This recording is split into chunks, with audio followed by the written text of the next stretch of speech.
बिस्मिल्लाहिर्रहमानिर्रहीम। अस्सलाम वालेकुम नाज़रीन, मैं हूँ महरीन सब्तैन और देख रहे हैं आप मेरा यूट्यूब चैनल। नाज़रीन, Amna Farhan Lahore delivery boy case, इस पर कुछ अरसे से मैंने लाइव नहीं किया, लेकिन एक बार फिर से मैं आपको बताऊँ कि ये केस जो है ये बड़े ज़ोरों के साथ शुरू होने वाला है। इस केस का चालान जो है वो अदालत में पेश होने वाला है और चालान अदालत में पेश होने के साथ एक और जो बहुत बड़ा मरहला है और एक और जो बहुत अहम पेशरफ्त होगी इस केस में, वो तमाम सीसीटीवी फुटेजेज़ है जो अहम सबूत हैं इस केस में। क्योंकि फरहान वो शख्स है जिसने पहले मुख्तलिफ इंटरव्यूज़ में इस बात को एडमिट किया था कि मैं ही कातिल हूँ, मैंने ही मारा था, मैंने गैरत के नाम पर कत्ल किया था। लेकिन वही फरहान जो है वो अपने वकील के कहने पर अपने इस बयान को बदल देता है और उसके बाद से उसका बयान ये होता है कि मैंने इसको मारा नहीं था, बल्कि मार-पीट के मैंने इसको जाने दिया था। इसको मारने वाले या इसके दोस्त थे या कोई और था, लेकिन वो मैं नहीं था। At the same time Farhan की बीवी जो है वो मुसलसल अपने उसी बयान पर है कि मैंने ऐसा नहीं किया था, ये मुझे डराता था, धमकाता था, गलती हो गई। लेकिन उसने अपने शौहर की तरह बयान नहीं बदला। उसके बाद ये दोनों पहुँचते हैं जेल। जी हाँ, इनको जुडिशियल रिमांड पर जेल भेजा जाता है और उसके बाद ये जब जेल में जाते हैं तो वहाँ से इनकी अब कुछ खबरें जो हैं वो आ रही हैं। इस वक़्त मेरे साथ हमारे बहुत ही प्यारे भाई हैं फ़याज़ जामे, वो मौजूद हैं, एडवोकेट हैं और वो तमाम तर सूरत-ए-हाल को देख भी रहे हैं, जेल के अंदर क्या हो रहा है, जेल के बाहर क्या हो रहा है, तमाम तर मालूमात जो है हम उनसे लेते हैं, क्योंकि आज कुछ एक्सक्लूसिव चीज़ें हैं इस केस के हवाले से जो हमने आपको बतानी है। अस्सलाम वालेकुम फ़याज़ जामे साहब। वालेकुम अस्सलाम। जी। जी, कैसे आप खैरियत से हैं फ़याज़ भाई? जी, अल्लाह का शुक्र मेरे से बहुत शुक्रिया आपका। जी। मुझे काफ़ी मैसेजेस आ रहे थे कि फ़याज़ जामे भाई को लीजिए और उनसे पूछिए कि इस वक़्त केस की अपडेट्स क्या हैं। और फिर ज़ाहिर-सी बात है फ़याज़ भाई, जिस तरह से कानून के बारे में आप अपनी एक राय रखते हैं और आपकी जो समझ है और जिस तरह से आप जानते हैं इस केस को, उस तरह से हम नहीं इसको इंटरप्रेट कर सकते। हम तो अपने नाज़रीन को बताते हैं कि हैपनिंग्स क्या है, हुआ क्या है, लेकिन जो कानून कहता है उसकी ज़ुबान आप समझाते हैं। फिर उसके अलावा मैं आपको नाज़रीन बताऊँ कि जो फ़याज़ भाई है ना, इनकी मुलाकात भी होती है इन्वेस्टिगेशन ऑफ़िसर से भी, क्योंकि इनका भी अदालत जाना होता है, अदालत में वो लोग भी आए होते हैं। वो बहुत सी बातें जो हमें नहीं बताते हैं, वो तमाम बातें जो हैं वो इनको बता देते हैं और उस वजह से हमें बहुत सी चीज़ें जानने की इनसे मदद मिलती है। फ़याज़ भाई, ज़रा मेरे नाज़रीन को पहले तो लेटेस्ट बता दीजिए कि इस वक़्त जो भी आपकी अगर बातचीत हुई है इन्वेस्टिगेशन ऑफ़िसर से, जो नए इन्वेस्टिगेशन ऑफ़िसर हैं, किस हाल में है इस वक़्त ये दोनों वहाँ पर? और जो मेरी इत्तलात है वो फिर मैं आपसे पूछती हूँ, तो उसको भी कन्फ़र्म कीजिएगा। जी, बहुत शुक्रिया मेहरीन सिस्टर। सबसे पहले तो आपका बहुत शुक्रिया, आप इस केस को लेके चल रही हैं। और मैं इसमें यही कहूँगा कि देखें, जहाँ तक मेरी मुलाकात हुई है और जो मैंने चीज़ें ऑब्ज़र्व की हैं, मेरे सामने जो चीज़ें आई हैं, एक तो चालान के हवाले से लोगों की थोड़ी मिसअंडरस्टैंडिंग थी कि शायद चालान जो है वो सबमिट हो गया। तो ये एक नई हुँ। चीज़ है कि चालान अभी सबमिट नहीं हुआ और अभी जो इन्वेस्टिगेशन चेंज है, जब ये इन्वेस्टिगेशन दोबारा कंक्लूजन पे पहुँचेगी, देन उसके बाद चालान जो है वो सबमिट किया जाएगा। एक तो लेटेस्ट चीज़ ये है, बाकी जो आईओ हैं वो दोबारा से सारी सीडीआर और तमाम तर फैक्ट्स जो है वो अपनी एक कह लें कि दोबारा से सारी चीज़ों को देख रहे हैं। जिस तरह से पहले चीज़ों को एनालाइज़ किया गया, जो डीएनए रिपोर्ट थी, जितनी भी पूरी फाइल थी उसको वो दोबारा से पेरोज़ कर रहे हैं, उन तमाम विटनेसेस को वो दोबारा से एग्ज़ामिन कर रहे हैं। और एक तरह से आप कह लें कि कंप्लेनेंट को भी दोबारा सुना जा रहा है, मुल्ज़मान को भी दोबारा सुना जा रहा है और मुल्ज़मान के जो बदलते हुए चेहरे और बदलते हुए बयानात उनको भी एग्ज़ामिन किया जा रहा है और फिर उनको अदर सराउंडिंग सर्कमस्टेंसेस के साथ मैच किया जा रहा है। तो ये एक नई इन्वेस्टिगेशन में अभी नई जो चीज़ें चल रही हैं। बाकी जेल के मामलात में भी आपने देखा कि मुलाकात भी हुई है, इस तरह की चीज़ें वहाँ पे चल रही हैं जेल में। तो अभी फ़िलवक़्त इन्वेस्टिगेशन जो है वो अंडर प्रोसेस है और उसमें देखते हैं कि आगे जाके क्या चीज़ें सामने आती हैं। लेकिन इसमें ये है कि अभी जो मेरी सामने चीज़ें आई हैं, इसको ज़्यादा डीपली इस केस को देखा जा रहा है पहले से भी ज़्यादा और हर उस पहलू को देखा जा रहा है, जैसा कि सेफ सिटी की वीडियोज़ का डिलीट हो जाना, इस तरह की सारी चीज़ों को जो है वो बड़ा थॉरोली देखा जा रहा है। जी। सही। अच्छा, फ़याज़ भाई ये बताइएगा कि हमारी ये जो इन्फॉर्मेशन है उसके मुताबिक या तो आज मुलाकात होनी थी या कल होगी मुलाकात रईस के भाई की, उसको बुलाया गया है जेल में। जेल में उसको बुलाने का क्या मतलब है? क्या कोई फर्दर इन्वेस्टिगेशन करनी है, कोई बातचीत करनी है या उसको क्या फरहान और आमना के हालात दिखाने हैं? क्या मकसद होगा जेल में बुलाने का?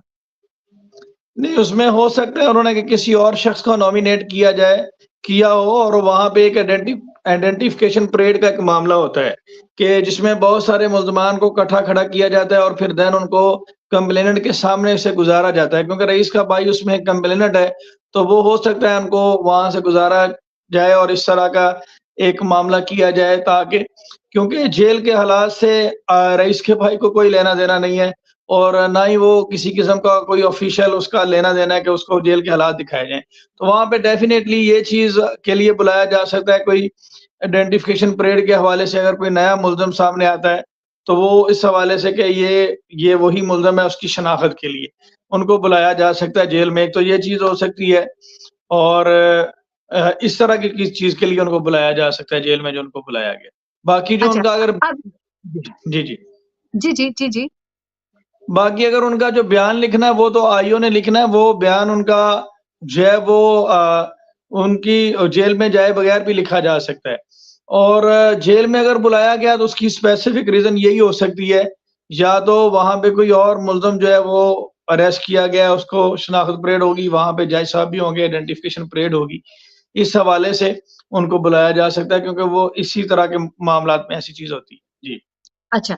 अच्छा, अगली चीज़ ये बताएँ कि 2 चीज़ें जो मैंने पूछनी है। एक तो आमना के नए बयान के हवाले से ये चमगोइयाँ हो रही हैं कि आमना जो है अब जिस तरह फरहान ने अपना बयान बदला था, पहले उसने कहा था कि मैंने मारा है गैरत के नाम पे, फिर उसने कहा कि नहीं मैंने तो मार-पीट के भेज दिया था। इसी तरह से आमना जो कि पहले कहती रही गलती हो गई, सब कुछ हो गया, मैं शर्मिंदा हूँ और जो भी चीज़ें उसने कही अपने शौहर के ज़ुल्म के हवाले से कि उसने मारा है, तो मैं इस पर शर्मिंदा हूँ। उसने अलबत्ता ये कभी नहीं माना कि मैं किसी भी तरह के गलत काम में मुलव्विस थी। पर अब ये कहा जा रहा है कि उसकी तरफ से ये कहा जाएगा कि मैं तो एक होस्टेज थी।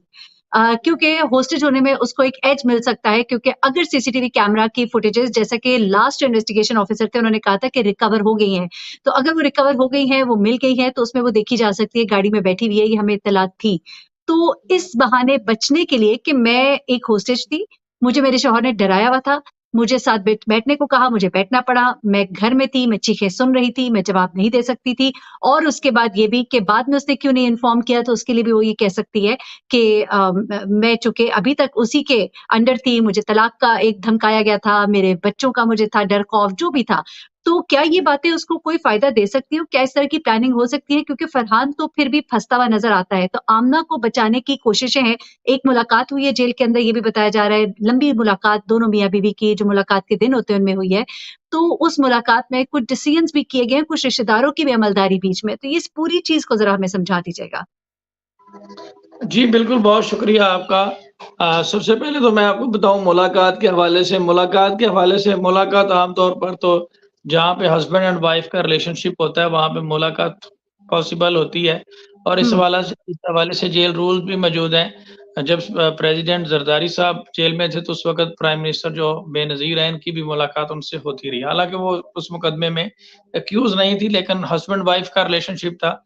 तो इस तरह के मामलात में अब इसमें लॉ में लेटेस्ट अमेंडमेंट भी आ चुकी हैं, तो मुलाकात होती है। लेकिन एक चीज़ यहाँ पे है कि इन्वेस्टिगेशन चेंज हुई है, तो ऐसी सूरत में मुलाकात करवाना जो है वो ठीक नहीं है। क्योंकि इन्वेस्टिगेशन के दौरान दोनों का अलग-अलग मौक़िफ़ ही लिया जाता है और इस चीज़ को देखा जाता है कि दोनों के बयानात में क्या चीज़ें हैं। अगर वो बैठ के दोनों मुकदमात की वहाँ पे तैयारी करना शुरू कर देंगे और अपना डिफेंस तैयार करना शुरू कर देंगे, तो देन तो वो इन्वेस्टिगेशन के लिए चीज़ें जो होंगी वो फैटल होंगी। तो इस स्टेज पे मुलाकात करवाना जो है वो कोई मुनासिब नहीं था। तो ये डेफ़िनेटली मुलाकात अचानक करवाने की वजह भी यही हुई है कि उन्होंने आपस में अपना एक आप कह लें कि एक डिफेंस तैयार करने की कोशिश की होगी या जो भी बैकडोर चीज़ें उनकी हुई हैं। लेकिन ये एक हैरानकुन चीज़ है और मुलाकात करने के लिए भी तरीकाकार ये होता है कि आपको एप्लीकेशन देनी पड़ती है, एक प्रोसीजर आपको फ़ॉलो करना पड़ता है, देन मुलाकात होती है। इस तरह से नहीं हुँ। होता कि आपको किसी फीमेल को बुला के 1 मिनट में मुलाकात करवा दी जाए। तो ये कुछ तो है जिसकी बैकडोर कुछ मामलात हैं, जिसकी वजह से ये चीज़ें हुई हैं और आपने देखा कि इस मुल्ज़िम को पुलिस स्टेशन में भी प्रोटोकॉल मिलता रहा और ऐसे ट्रीट करता रहा कि जैसे ये कोई गज़टेड ऑफ़िसर है या कि ये कोई साबिक़ वज़ीर-ए-आज़म या कुछ इस तरह का मामला है, जिस तरह से इसको एसी और मोबाइल फ़ोन और ये सारी चीज़ों की जो फ़ैसिलिटीज़ इसको मिलती रही पुलिस स्टेशन में भी। तो यहाँ पे ये जो चीज़ है, ये एक जो है वो अलार्मिंग है। दूसरी बात बयान के हवाले से, बयान में अगर आप देखें, अगर ये बयान बदल भी लेती है ना, जो फरहान ने बयान बदला है, पहले उसने कहा जी कि मैंने मर्डर किया है, देन वो कहता है हुँ, कोर्ट में जाके मैंने मर्डर नहीं किया। उसके पीछे की लॉजिक ये हो सकती है कि उस वक़्त वो पुलिस के स्टडी में था और वो कह सकता है कि मुझे टॉर्चर करके या मुझसे बयान दिलवाया गया। लेकिन अगर हुँ, ये बयान देगी कि मुझे हॉस्टेज बनाया हुआ था, इट मीन कि ये कह रही है कि मर्डर फरहान ने किया है। तो इस सूरत वो बच नहीं सकता, क्योंकि वो फरहान को तो क्लियर नहीं कर रही, वो कह रही इसने मर्डर किया, लेकिन चूँकि इसने मुझे हॉस्टेज बनाया हुआ था, एक तरह से वो अपने आप को सेव करने के लिए इल्ज़ाम लगा रही है फरहान के ऊपर, कि उसने मर्डर तो किया है, लेकिन मेरा कोई ताल्लुक नहीं है मर्डर से। लेकिन ये मैं भी तो हो सकता है इसलिए ना फ़ियाज़ भाई कि जब इनको सूरत नज़र ना आए कोई भी फरहान के बचत की, तो कम से कम आमना जो है उसको निकाला जा सके, क्योंकि बच्चों के सर पे ना माँ होगी, ना बाप होगा। तो इस सूरत में ये इनकी कोई उस खुफ़िया मुलाकात के पीछे की जो कहानी है, वो कुछ ऐसी होगी कि चलो ठीक है, तुम अपने सर ले लो, तुम्हें तो मैं निकालूँ यहाँ से। क्या ये भी पॉसिबिलिटी है? बिल्कुल, मैंने तो वही कहा ना कि जब इन्वेस्टिगेशन चेंज हुई है और एकदम से मुलाकात होना, इसके पीछे कुछ ना कोई तो राज़ है ना कोई चीज़ तो है, जो हुँ, अचानक हुँ, मुलाकात हुई है, कोई इसकी रीज़न तो नहीं है। तो हुँ। यही बात है, लेकिन इस तरह के बयान से वो बच नहीं पाएगी। उसकी वजह ये अच्छा। है कि उसका जो ऑलरेडी डाटा है, चैट है, मोबाइल चैट है, दीगर चीज़ें हैं, जिससे ये चीज़ साबित होती है कि उसको ट्रैप करके बुलाया है। आप इसको देखें, उसको लड़के को, रईस को जो घर में बुलाया गया है, वो आमना के व्हाट्सएप से बुलाया गया है, ठीक है? और उसके मोबाइल से ट्रैप करके उसको बुलाया गया। अगर वो आमना उस वक़्त फैसिलिटेटर का किरदार अदा ना करती, तो वो कैसे उसके घर में आता और कैसे उसका हुँ, मर्डर होता? तो ये इस तरह से इसने उस वक़्त जो रोल इसका है, वो एसोसिएट पार्टनर इन क्राइम का है और इनका ऑब्जेक्ट दोनों का सेम है। अब लेट्स सपोज़ 2 लोग हैं, वो किसी घर में रॉबरी करने जाते हैं, एक बंदा नीचे बैठ जाता है गाड़ी में और वो कहता है मैं हुँ, वॉच कर तुम 3 लोग ऊपर जाओ और जाके करके आओ। अब वो नीचे वाला ये तो नहीं कह सकता कि मैं तो गाड़ी में बैठा हुआ था, मुझे तो पता ही नहीं है, क्योंकि उन हुँ। सब का ऑब्जेक्ट सेम था। ऑब्जेक्ट क्या बिल्कुल था? सही। रॉबरी करना। अब इसका ये नहीं कह सकते कि मुझे तो हॉस्टेज बनाया हुआ था, इसके मोबाइल फ़ोन से सारा मामला शुरू हुआ। इसने ट्रैप किया उसको, एक लड़के को घर बुलाया, घर बुलाने के बाद उसको मर्डर किया गया। तो सबसे पहली बात ये है कि जब 15-20 दिन पहले प्लान बन रहा था, 8-10 दिन वो इसके मोबाइल से ट्रैप करता रहा है, उस वक़्त भी इसको किसी ने हॉस्टेज किया हुआ था। उस वक़्त किसने हॉस्टेज किया हुआ था? इसने किसी को नहीं बताया कि उसका मोबाइल फ़ोन से इस तरह से चीज़ें हो रही हैं सारी। तो ये सही। फिर पहली इन्वेस्टिगेशन में इसने ये बयान क्यों नहीं बताया? और फिर हस्बैंड इसको हॉस्टेज क्यों करेगा? ठीक है, वो या तो इसको मार देता, अगर उसकी इतनी गैरत थी तो वो इसको मार देता, इसको भी मार देता, उसे भी मार देता, फिर इसको क्यों हॉस्टेज करेगा? अगर ये कहती है कि हॉस्टेज करेगा इट मीन कि इसका उसके साथ कोई ताल्लुक था, तो फिर इसलिए इसको हॉस्टेज कर रहा था। तो ये बयान इसका कोई चलने वाला नहीं है। ये आपको पता है कि मुल्ज़िमान जो होते हैं वो एक पाकिस्तानी दिमाग है कि चलें अपने आप को बचाने के लिए कोशिश करते हैं। एक ठीक है। कनाडा में लड़का देखा था, जिसने किसी लड़की को नाज़ेबा पिक्चर्स भेजी और बाद में उसने कहा कि मुझे प्लीज़ अरेस्ट ना करें, मैं छत से छलांग लगाने के लिए तैयार हूँ। उसने हुँ, सोचा कि शायद इस तरह से मुझे वो छोड़ देंगे। तो ये है कि हाँ। इसने इस तरह का एक बयान बना लिया है कि मैं कह दूँगी कि जो मुझे हॉस्टेज बना लिया था, अब हस्बैंड क्यों हॉस्टेज बनाएगा? तो ये बहुत सारे सवाल हैं।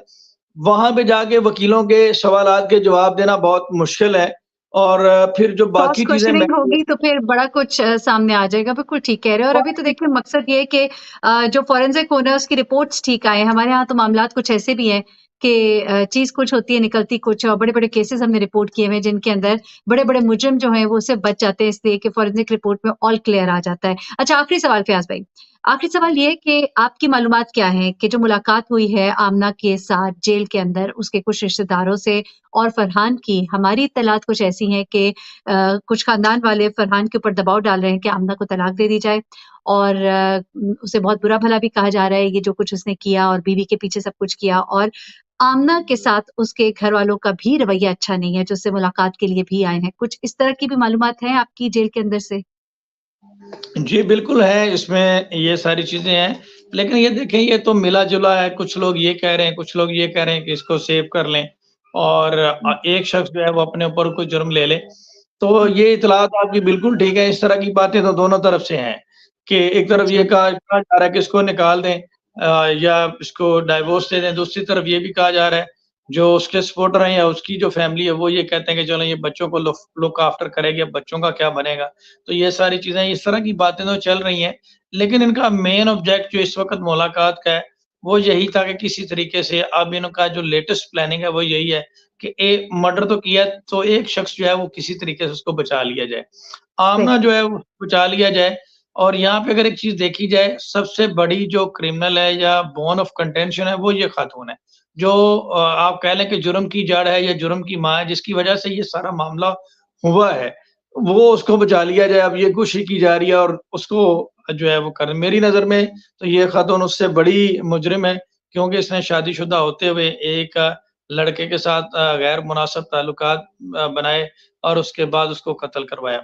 तो इसके ऊपर इसने एट अ टाइम पूरी सोसाइटी की जो ख़वातीन हैं, उनके एतमाद को भी ठेस पहुँचाई, उनका जो एक रिश्ता है उसको भी दागदार किया। तो ये किसी सूरत भी इसको स्पेयर नहीं करना चाहिए। इस वक़्त कोशिश यही चल रही है कि किस तरीके इसको सेव कर लिया जाए। ठीक है, सही फ़याज़ भाई आपका बहुत शुक्रिया। मैं भी जाते-जाते अपनी राय का इज़हार करना चाहूँगी क्योंकि ज़ाहिर-सी बात है, हर एक का अपना एक पॉइंट ऑफ व्यू होता है। मुझे ऐसा लगता है कि क्योंकि ज़ाहिर-सी बात है फ़याज़ भाई आपको भी पता है कि वो भी आखिर तक यही मुसलसल कह रही है कि मैं इसमें इन्वॉल्व नहीं हूँ, मेरा ताल्लुक नहीं था। अब वो ताल्लुक जो है उसकी जो मोहर लगेगी वो तब लगेगी जब फ़ोन्स का फ़ोरेंसिक होगा, वो मैसेजेज़, वो तमाम चीज़ें जो हैं वो सरफ़ेस पे लाई जाएँगी, बताया जाएगा कि हाँ, इसके फ़ोन से ये वीडियोज़, ये तस्वीर जाती रहीं। तो मैं तो इस इल्ज़ाम को तब तक के लिए अभी तक मैंने कभी भी इसको इस तरह से खुल के नहीं बयान किया क्योंकि मुझे लगता है कि जब वो आ जाएगा रिज़ल्ट तो फिर उसके बाद ये एक बात कन्फ़र्म हो जाएगी। तो मैं ऐसे कहती हूँ मुबैना तौर पर इसके जो भी ताल्लुकात थे अगर तो। लेकिन आपकी बात बिल्कुल दुरुस्त है, साथ ही साथ इसका शौहर जो है वो खुद भी बहुत बड़ा कल्प्रिट है, बहुत बड़ा मुजरिम है और एक मुआशरे के लिए हमारे मैसेज है कि जब भी आप कानून को इस तरह अपने हाथ में लेंगे और जब भी आप इतना एग्रेसिवली कुछ भी हो सकता है फिर उसके बाद, फिर आपको उसके लिए जवाबदेह होना पड़ेगा। आप लोगों की ज़िंदगियाँ आपके सामने होती हैं, आपके बच्चे होते हैं, अपने गुस्से को थोड़ा कंट्रोल करना चाहिए, सारे मामलात को अपने हाथ में नहीं लेना चाहिए। फ़याज़ जावेद साहब वन्स अगेन बहुत शुक्रिया, थैंक यू सो मच। नाज़रीन इंशाल्लाह मज़ीद इस केस पर जो अपडेट्स है उसके साथ हम हाज़िर होंगे। फ़याज़ भाई से रिक्वेस्ट करते रहेंगे कि वो आते रहा करें और हमें ज़रूर बताते रहा करें, ख़ास तौर पे कानूनी जो पॉइंट ऑफ व्यू है, वो हमें बहुत अच्छे से समझने को मिलता है उनसे। अपना बहुत ख़्याल रखिएगा, दुआ में याद रखिएगा। अल्लाह हाफ़िज़।